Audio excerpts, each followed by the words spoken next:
Críticas ao marketing na competição monopolística. Então, nós falamos em aula anterior que o marketing ele acaba sendo um indicador de que aquele produto é diferenciado e, portanto, você estaria no mercado de competição monopolística.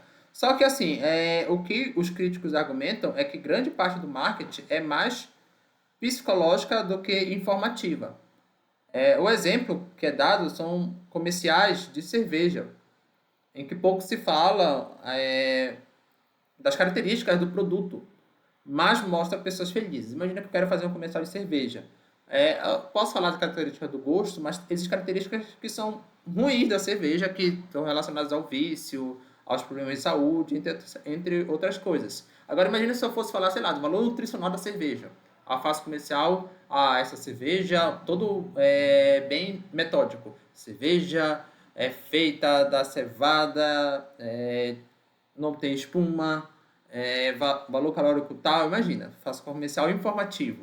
Isso não ia chamar a atenção. Porque o marketing ele é voltado para a característica emocional, não racional dos clientes. De fato, ele é isso. Tá? Então, você tem uma evolução do marketing. Aqui eu tenho uma aula aqui no canal, tá aqui o link para quem tiver curiosidade. Mas assim, logo no início, o marketing ele era mais informativo. Eu estou falando no início do século XX, quando começam as eras do marketing moderno. Na primeira era, você tinha, por exemplo, comercial de uma sandália. Você focava sandália havaianas. Essa sandália aqui ela é resistente, ela não precisava ser uma cor diferenciada, você pode usar em vários contextos. Então, esse era o típico comercial de marketing, tá? De um produto. Depois, logo no marketing 2.0, você mudou o foco do produto para o cliente.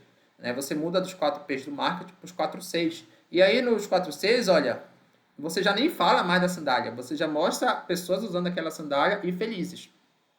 Tem um comercial que eu poderia deixar aqui, recente, que é o comercial da Brahma. Eles estão falando sobre, no sertão nordestino, sobre o Alto da Compadecida. Faz lá os 2 autores do Alto da Compadecida, que é o Celto Mello e o Mastroianni, e eles fazem um show numa cidadezinha do interior, só que não tem ninguém. Aí eles têm uma história muito interessante, que eles vão chamando pessoas para lá, para o show, e eles vão tocar. E assim, não mostra nenhum momento falando da Brahma, só mostra as pessoas tomando Brahma durante o show. É bem interessante como é feito, né? Porque isso é uma questão psicológica, você associar aquele produto a um momento de alegria, de diversão, a questão emocional, porque é um comercial bem emocionante, já que fala tanto lá da questão do sertanejo, como também a questão da sensação emocional que as pessoas têm ao lembrar do filme do Alto da Compadecida. É bem legal. E aí,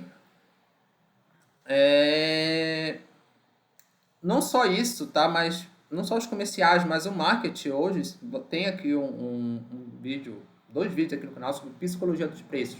Então assistam, que vocês vão entender como é que todos os preços de produtos são formados com base em questões psicológicas para serem mais atraentes para o cliente.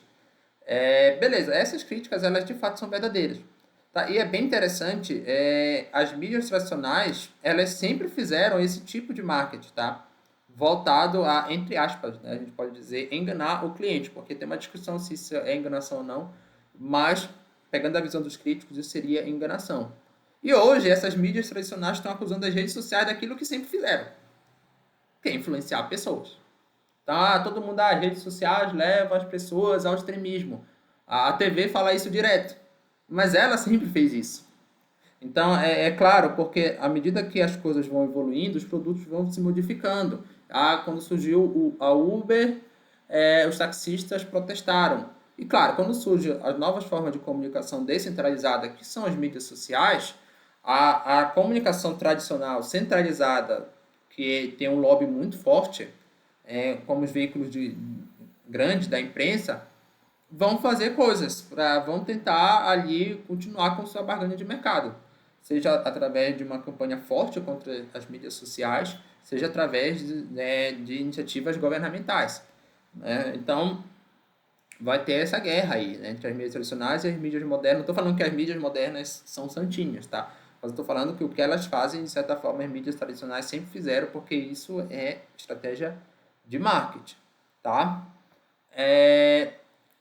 Do lado de quem defende o marketing na competição monopolística, você vai dizer o seguinte, que o marketing ele fornece informações ao cliente. Um típico exemplo é de embalagens, tá? Versus produto a granel. Imagina que você vai comprar, sei lá, uma manteiga na feira. Você pode comprar manteiga que está lá só no pote e você pega a manteiga. Beleza, isso é a granel. Ah, mas se eu for lá no supermercado e comprar manteiga e tem lá a embalagem de uma marca reconhecida, o que é que você vai ter lá?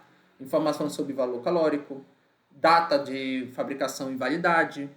E essas informações são importantes para o cliente decidir se compra ou não aquele produto. Se estiver fora da validade, você vai saber no produto que tem a embalagem. No produto a granel, você não sabe. Tá? Então, a embalagem ela tem essa importância. Não dá para dizer que o marketing moderno não fornece nenhuma informação. Tá? No mínimo, uma informação subjetiva ele fornece, que é aquilo que eu falei na aula anterior, que o próprio fato da empresa fazer uma campanha de marketing já é um indicativo de que o produto tem uma qualidade acima dos concorrentes de mercado. Não é um fato, necessariamente, mas é um indicativo. Promove o mercado. Então, quando você tem o marketing, você tem mais uma ferramenta para que novas empresas entrem no mercado com mais facilidade. Imagina que tem um mercado de médicos numa cidade do interior. E aí os médicos já são antigos e todas as pessoas só se consultam com eles. E aí aparece um médico novo, e esse médico novo, ele seja de fato melhor do que os médicos antigos. Os médicos antigos não, pararam ali, não estudaram mais, e viu um médico novo, uma pessoa muito inteligente, por exemplo, que estudou bastante, e é realmente um médico melhor. Só que como é que ele vai abrir uma clínica e do nada aparecer cliente se todo mundo só tem clientes, só se consulta com os médicos antigos? Então ele pode tentar vir por preço, mas mesmo se ele vir por baixo preço, ele tem que pelo menos divulgar esse preço, isso é uma forma de marketing. Mas ele pode vir com, sei lá, uma campanha mais efetiva e no curto prazo colocar um baixo preço para as pessoas conhecerem ele, e depois que ele de fato for tornar mais conhecido e que as pessoas perceberem que o serviço dele realmente é melhor do que o dos outros, ele vai ter que aumentar o preço, tá? Então é uma forma de alguém entrar mais facilmente no mercado, e claro, se incentiva o livre mercado, mesmo que o livre mercado seja teórico, isso tende a causar mais bem-estar social, como a gente viu em aulas anteriores. É bem interessante, pessoal, um dado que o Menkel traz é o seguinte: no passado, o governo proibiu a publicidade em algumas profissões, por exemplo, advogado, o próprio médico e o farmacêutico. Alegava-se que a publicidade ou o marketing, né, a publicidade é um tipo de marketing, um tipo de promoção, melhor dizendo, que deriva do marketing, era pouco profissional, que era uma prática assim antiética chegar um médico numa cidade e divulgar o seu trabalho. Você estava agindo fora do limite da ética daquela profissão. Com o tempo, essa mentalidade foi mudando. E essas leis antigas que existiram lá nos Estados Unidos e aqui no Brasil também, elas foram revogadas. E hoje você já não vê com maus olhos, mesmo dentro de uma determinada categoria, determinado prestador de serviço ou mesmo empresa fazer o seu marketing. Então, como é que é interessante como isso vai mudando do ponto de vista social.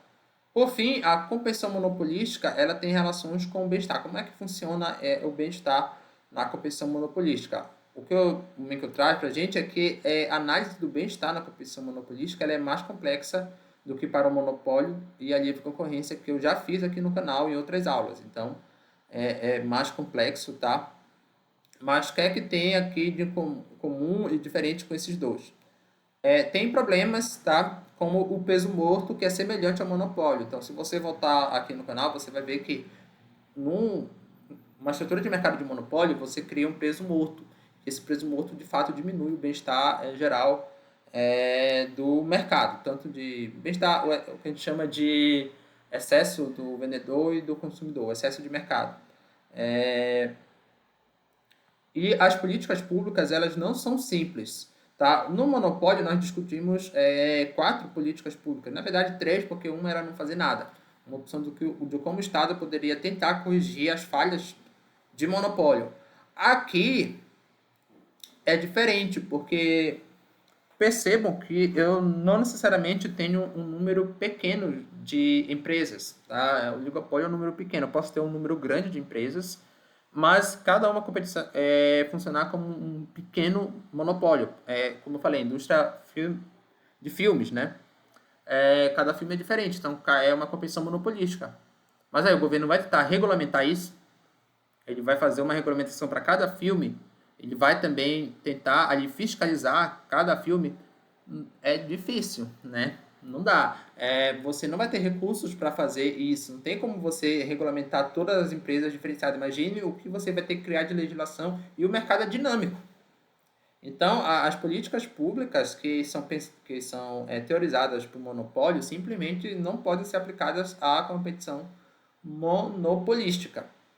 Essa é uma das grandes dificuldades no geral. O governo não vai se envolver muito com esse intuito. Claro, ele pode se envolver com o intuito de arrecadação, entre outros, mas com o intuito de corrigir uma falha de mercado quando é competição monopolística. Outro detalhe é que não é um limite tão claro em onde você começa a competição monopolística e onde começa o monopólio. Isso pode variar de mercado para mercado, isso também é dinâmico. Você pode ter uma competição monopolística que migre para um oligopólio, por exemplo.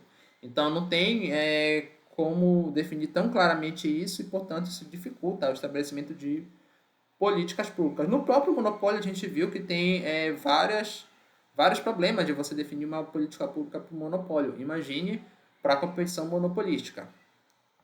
Aqui há referências dessa sequência de aula. Não esqueça de curtir, compartilhar e se inscrever no canal.